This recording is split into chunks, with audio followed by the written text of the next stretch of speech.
जय हिंद दोस्तों, मैं हूं Pankaj Singh. Clear prelims and mains channel पर आपका स्वागत है।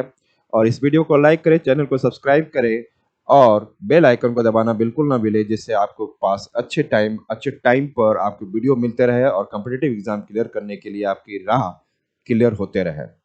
अब हम लोग एक नए टॉपिक की ओर आ रहे हैं। वो टॉपिक है आपका जो गवर्नेंस से रिलेटेड है। Supreme court upholds state legislature right to regulate industrial alcohol as an intoxicant.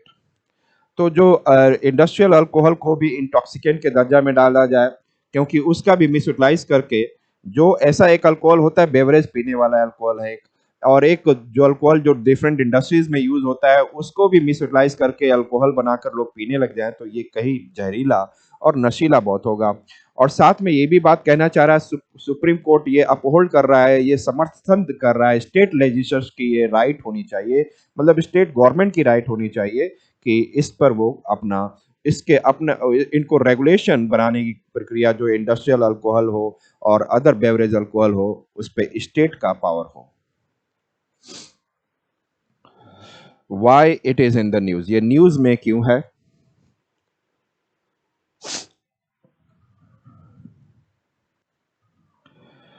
A 9-judge constitution bench with 8:1 majority affirmed the authority of state legislature to regulate industrial alcohol।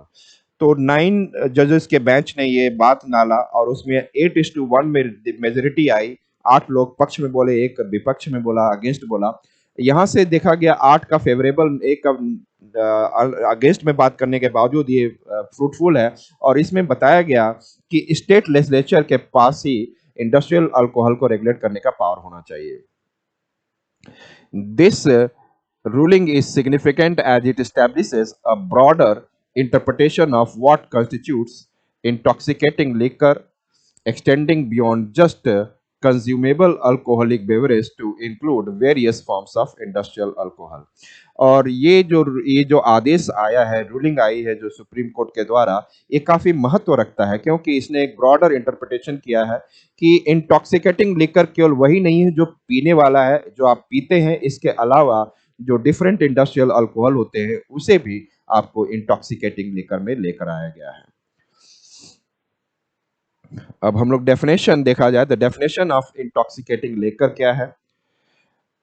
The supreme court clarified that intoxicating liquor in entry 8 of the state list includes not only potable alcohol but also industrial alcohol such as rectified spirit, extra neutral alcohol and denatured spirit। मतलब है कि आपको ये साफ बोल रहा है कि जो सुप्रीम कोर्ट के क्लैरिफाई किया इस डेफिनेशन को, इंटॉक्सिकेटिंग लिकर क्या है, और ये साथ में एंट्री 8 ऑफ द स्टेट के लिस्ट में भी इंक्लूड है। और उसमें बताया गया कि it includes not only potable alcohol, मतलब पीने वाला अल्कोहल ही नहीं, इंडस्ट्रियल अल्कोहल को भी आपको इंटॉक्सिकेटिंग लेकर में लेकर आना है।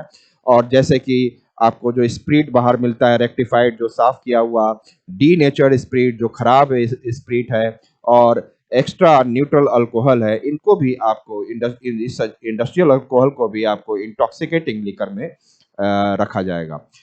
This interpretation broadens the traditional understanding of intoxicating liquor to encompass substances that can be abused। ये जो इंटरप्रिटेशन सुप्रीम कोर्ट ने दिया है, इससे ये सोच बहुत फैल गई है, मतलब ये विचार फैला रहा है। ब्रॉडन्स द ट्रेडिशनल अंडरस्टैंडिंग, जो पहले समझते थे कि इंटॉक्सिकेटिंग लिकर टू इनकम्पास केवल पीने वाला चीज ही इंटॉक्सिकेटिंग वो नहीं है, इसके अलावा सब्सटेंसेस दैट कैन बी, जिसका कुछ खराब यूज हो सकता है शराब की तरह या अन्य तरह, उसको भी इंक्लूड किया जाएगा।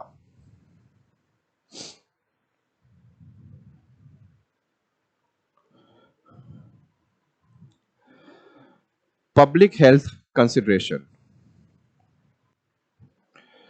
The ruling highlights that all forms of alcohol are harmful and can be misused, necessitating regulation to protect public health. तो पब्लिक हेल्थ के लिए देखा जाए तो जितने भी तरीके के अल्कोहल होते हैं और जो इंडस्ट्रियल लेवल पे हो, चाहे जो भी हो, इनका हार्मफुल और इसको मिसयूज किया जा सकता है और पब्लिक का हेल्थ गलत गलत हाथों में पहुंच सकता है। तो इस कारण से इस आदेश में ये हाईलाइट किया गया है कि अल्कोहल आर हार्मफुल, जितने भी प्रकार के अल्कोहल है वो हार्मफुल है और इसका मिसयूज हो सकता है।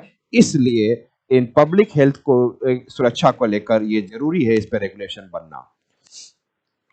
Industrial alcohol can be misused for the production of illegal harmful alcoholic beverages। और ये देखा जा सकता है कि जो इंडस्ट्रियल अल्कोहल है वो मिसयूज किया जा सकता है और उसका प्रोडक्शन गैर कानूनी रूप से हार्मफुल अल्कोहलिक पीने वाला बनाया जा सकता है, पोर्टेबल, दस रिक्वायरिंग स्टेट ओवरसाइट। इस कारण से स्टेट गवर्नमेंट के अंडर में ये रखा जाए। लीगल प्रेसिडेंट, इसके लीगल एंगल को देखा जाए, the court referred to past judgments where intoxicating liquor was interpreted to include forms of alcohol that may pose health risk if misused. तो पहले जो देखा गया इंटॉक्सिकेटिंग लिकर में केवल यही बोला था कि अल्कोहल का वह रूप जो कि हेल्थ के लिए रिस्क हो सकता है या यदि इसको मिसयूज किया जाए तो उसको हेल्थ खराब हो सकता है। तो ये एक पहले के रूप में court referred the past judgment, उस इस जजमेंट के आधार पर अपने आज के जजमेंट को ये सुप्रीम कोर्ट ने दिया है। Impact on federal balance, federal का बैलेंस मतलब हमारा India as a union government, union ज्यादा पावरफुल है और स्टेट रिलेटिवली नहीं है। और तो हमारे यहाँ जो कानून बनाने का अधिकार है, जो इसकी यूनियन लिस्ट में जो रहेगा यूनियन गवर्नमेंट बनाएगा और जो हमारा स्टेट लिस्ट में होगा स्टेट गवर्नमेंट बनाएगा। उसके अलावा हमारा कंकरेंट लिस्ट होता है जिसमें कि दोनों के कंसेंसस से बनता है, लेकिन फिर भी यूनियन गवर्नमेंट पावरफुल होता है। तो यहाँ पर तो अल्कोहल जो सेंट्रल गवर्नमेंट का पार्ट में कहा जाता था, अब इसे स्टेट गवर्नमेंट के लाया जा रहा है। तो ये मतलब है कि फेडरल बैलेंस किया जाता है, मतलब है कि ये फेडरल जिसमें कि power is giving more to the state, इस बात को लेकर तो फेडरल बात कर रहे हैं, impact on federal balance. The strengthening state autonomy, ये क्या कर रहा है, ये जो वर्डिक्ट अभी आया है सुप्रीम कोर्ट का, इससे क्या हो रहा है, स्टेट की ऑटोनॉमी बढ़ रही है, autonomous power. The ruling reinforces the legislative power of the states to regulate industrial alcohol, enhancing federalism and state autonomy। तो कहीं ना कहीं ये जो आदेश रूलिंग आई हुई है सुप्रीम कोर्ट की, ये रीइंफोर्स करता है कि legislative power of state to regulate industrial alcohol. तो मतलब स्टेट के पास अब कानूनी अधिकार है कि इंडस्ट्रियल अल्कोहल को वही उस पर कानून बनाएगा और इससे फेडरलिज्म बढ़ेगा और स्टेट की ऑटोनॉमी बढ़ेगी। This decision challenges the centres claim over industrial alcohol. ये जो इंडस्ट्रियल अल्कोहल के ऊपर जो बात की गई सुप्रीम कोर्ट का, उसके ऊपर जो है सेंटर ने चैलेंज किया इंडस्ट्रियल अल्कोहल को लेकर और बोला कि which is listed under the entry 52 of the union list. और इन्होंने कहा कि ये जो है एंट्री नंबर 52 में यूनियन लिस्ट में है, तो इसका सेंट्रल गवर्नमेंट का पावर है।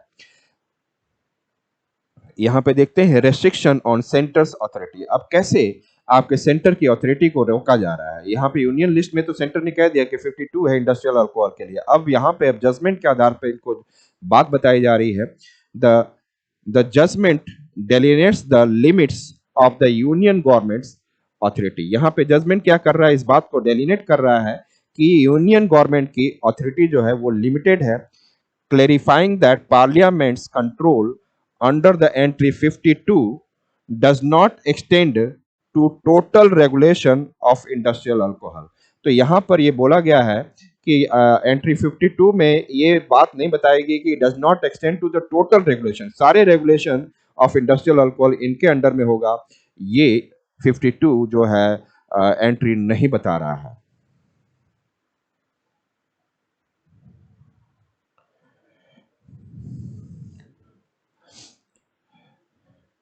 State revenues and public health, the ruling may enhance states' authority to impose taxes and fees on the production and sale of the industrial alcohol।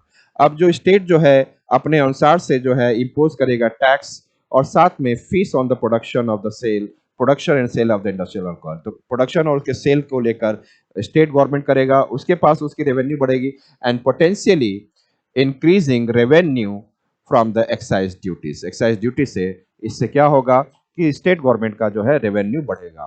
Greater regulatory control will enable states to combat the misuse of industrial alcohol. जो greater regulatory control, यदि कानून जो ज्यादा greater level पे बनाया जाए तो control will enable states to combat the misuse of industrial alcohol.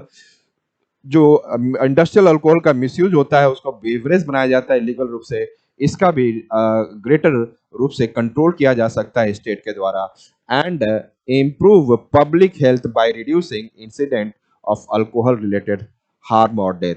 तो आज के डेट में अल्कोहल रिलेटेड हार्म और डेथ, जब इंडस्ट्रियल बेस्ड अल्कोहल लोग पी लेते हैं और उससे बनाया हुआ तो मर जाना और मतलब उससे हार्म पहुंच जाता है, अब ये स्टेट गवर्नमेंट के हाथ में रहेगा और वो उनके पब्लिक हेल्थ का ध्यान रखेंगे। स्टेट्स में need to develop stronger policies to prevent the diversion of industrial alcohol for illicit purposes। तो यहाँ पे स्टेट का need to develop stronger policy, अपने जो पॉलिसीज जो बनाए बड़ा स्ट्रॉन्ग बनाए, जिससे कि वो जो इंडस्ट्रियल अल्कोहल का डाइवर्जन किसी इलीगल रूप से मिसयूज ना किया जा सके। What is the way forward और सॉल्यूशन फॉर दिस, इसके लिए सॉल्यूशन क्या है? States should bolster regulatory framework, मतलब बार बार हम लोग यही कह रहे हैं कि वो अपने कानून को, रेगुलेटरी फ्रेमवर्क को बहुत ज्यादा मजबूत बनाए, बोल्स्टर करे, to monitor and prevent the misuse, जिससे मॉनिटर भी करते रहे और मिसयूज को प्रिवेंट किया जा सके ऑफ इंडस्ट्रियल अल्कोहल। और साथ में ensuring compliance with the health standards, और साथ में हेल्थ स्टैंडर्ड, पब्लिक हेल्थ का कंप्लायंस, उसका अनुपालन किया जा सके। Then collaboration between the centre and state is essential to harmonise regulation, और साथ में कोलैबोरेशन स्टेट और सेंटर के साथ कोलैबोरेशन से करके इस रेगुलेशन को अच्छे से फॉलो अप करवाया जा सकता है। Balancing state autonomy with national interest to safeguard public health, और ये जो स्टेट ऑटोनॉमी होगी नेशनल इंटरेस्ट में पब्लिक हेल्थ के सेफ्टी के लिए जरूरी है।